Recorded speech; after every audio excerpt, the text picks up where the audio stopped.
Assalamualaikum warahmatullahi wabarakatuh. Good morning, the Honorable Mrs. Syahrul Nija Kamarul Arifin as a lecturer in Financial Management, and good morning to all my friends whom I am proud of. At this meeting, I refreshen my group and will explain the result of the task of analyzing financial statement that we have done, namely is the Tanchong Motor Holdings BHD and the DRB Highcom Berhad. Previously, I would like to introduce myself. My name is Arif Saifur Rahman, and these are colleagues who have contributed to the work of this task. The first being is Daniela Husna Audia, and then Delija Rahmadona Andera, Muhammad Irham Shah, and the last is Rizky Ika Pertiwi. Before going to the discussion, I will first tell you the background of the Tanchong Motor Holding BHD. That is Tanchong Motor Holding Berhad, also known as TCMH Group or simply Tanchong Motor, is a Malaysia-based multinational company active in the assembly, manufacture, distribution, and sale of automobiles. But it's best known as a vehicle franchise. Nissan in Malaysia. The company was founded in 1957 by two Malaysian businessmen. There is Tan Yuen Poh and Tan Kim Hor. Tanchong Motor assemblies a subsidiary of the TCMH Group, started its car assembly operation in 1976 at its factory in Segambut, Kuala Lumpur. TCMH Group then built the second and third factories in Slough, Selangor in 2007 and in Da Nang, Vietnam from 2013. The TCMH Group also hold franchise rights for UD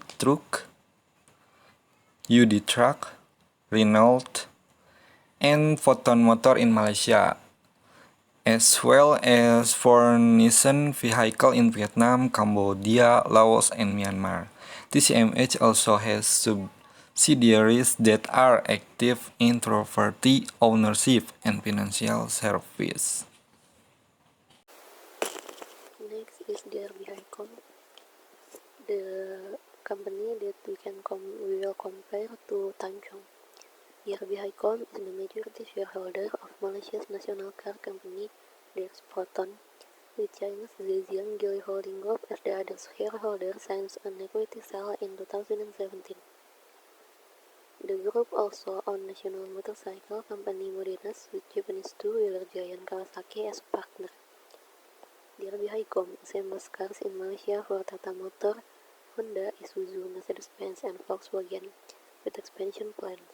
The group also sells various brands such as Audi, Torf Euromobil SDN Bihar, Mitsubishi, Torf EO and Automart SDN Bihar, and Volkswagen Torf Highcom Auto SDN Bihar. Apart from automotive, DRB Highcom core business focus is in the service sector, like a postal, banking, vehicle inspection, and property, and also infrastructure. This is done through several companies such as Pos Malaysia, Bank Muamalat, and Puspakom. He is also the owner of two educational institutions, namely the DRB Highcom University of Automotive Malaysia and the second, Saga Academy in Pekan, Pahang. The latter is a vocational training center that produces trained mechanics. The group also has a significant presence in the defense industry. Through their Viacom Defense Technologies, it designs, develops, manufactures, and supplies armored and logistic vehicles for military and homeland security use. It supplies mainly to the Malaysian government. Next is comparative analysis. In here we will explain and compare for the two companies that we choose. There is Tanjong and DRB Highcom from the information that we got from their financial report. Okay, first current ratio. As we know, current ratio is the indicators that can explain company's capability to pay their liabilities for a short term in a year. And when the score of current ratio is a 1, is a good, and it means the company has a good capability to pay their liabilities. And if the score lower than 1, it means the company cannot pay their liabilities and it's possible to bankrupt. And also, if the score higher than 1, it's not good enough because it indicates they can pay their liabilities, but they cannot have a good of management asset. And from this table and this diagram, we can conclude that Tanjong has a good presentation of their current ratio. In 2016, it's really high, but it's always lower for year by years until 2020. The current ratio is 1.1. It's still good because it almost touched the current ratio normal, and it means Tanjong always has a good capability to pay their liabilities in every year, and in every year Tanjong has a more good management asset of their companies. But DRB Highcom, it indicates the companies cannot pay their liabilities in every year, but in every year they have increased the current ratio significant, but until 2020 it still cannot touch the 1 point as a normal current ratio.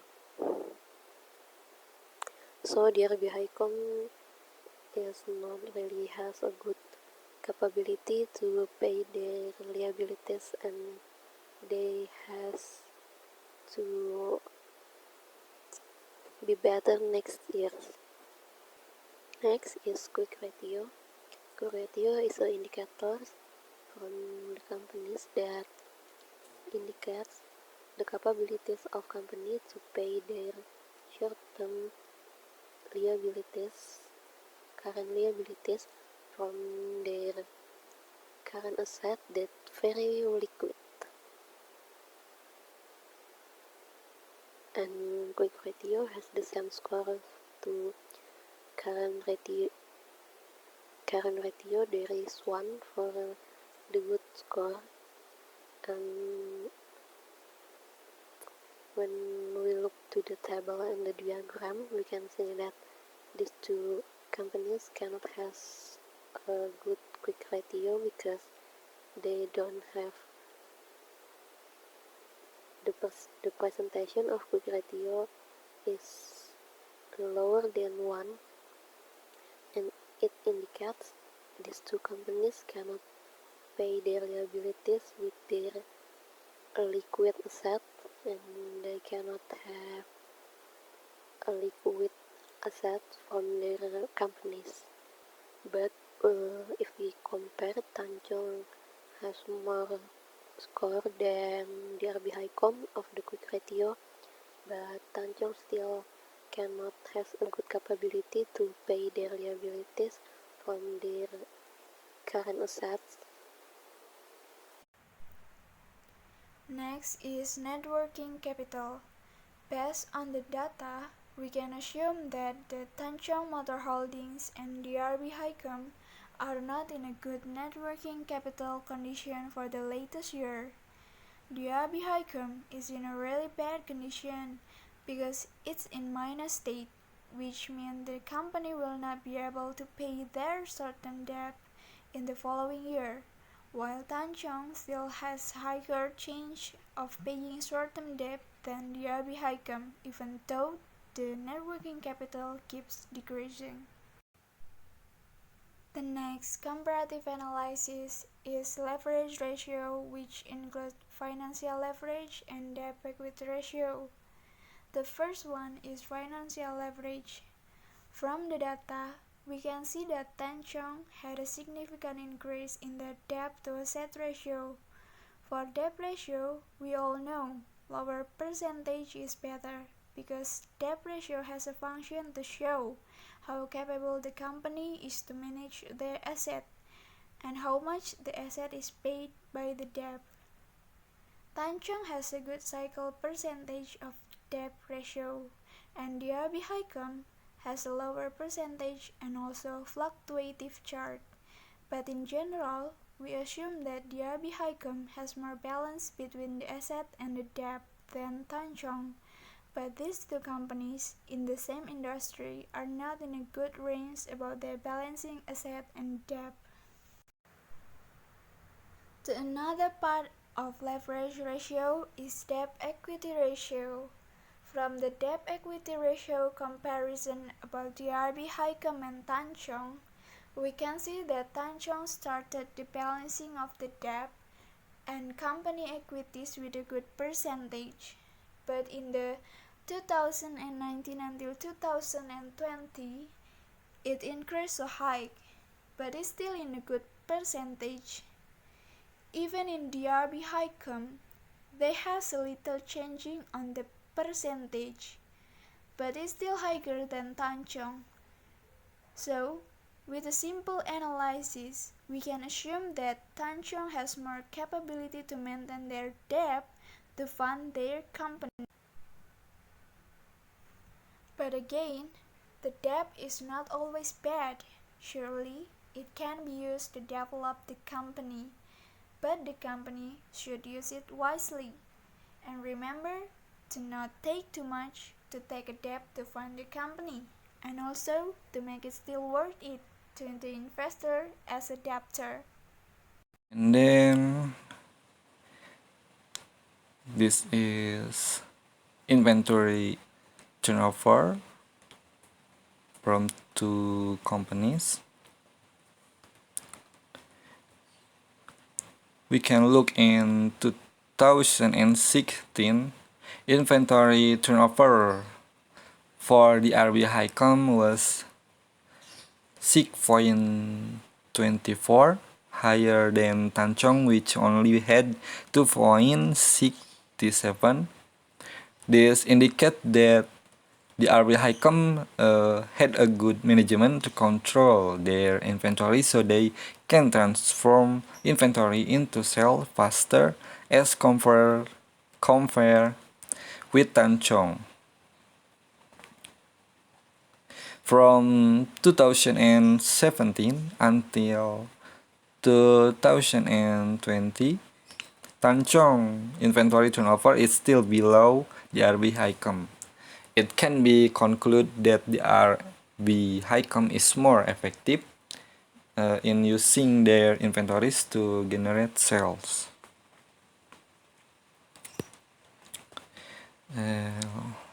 And then total asset turnover. We can look basically from 2016 to 2020. Tanchong total asset turnover was consistently higher than the RB. It showed that Tanchong used all of their resource or total asset to generate sales better than the RB Highcom.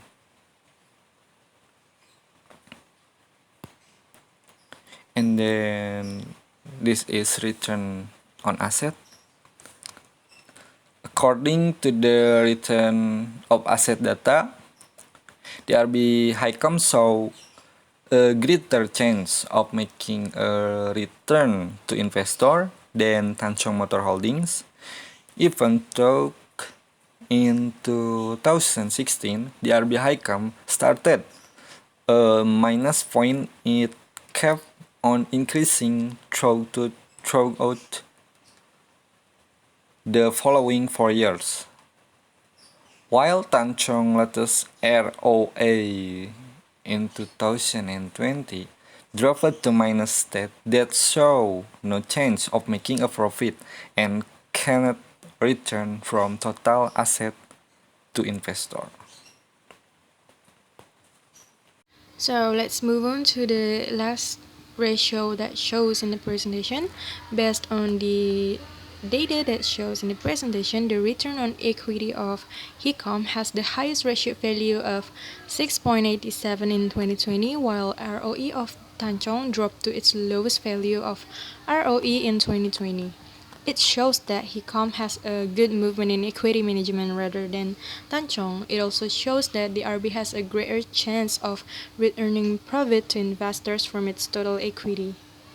So this presentation was made to analyze the financial performance from Tanchong Motor Holdings and the RB Highcom with looking through their ratio values throughout the years based on the existing annual report and can be utilized properly by the company's internal and external needs such as investors. And the investors can analyze which company has the minimum risk and has the highest or maximum profit. That's enough from us. Thank you.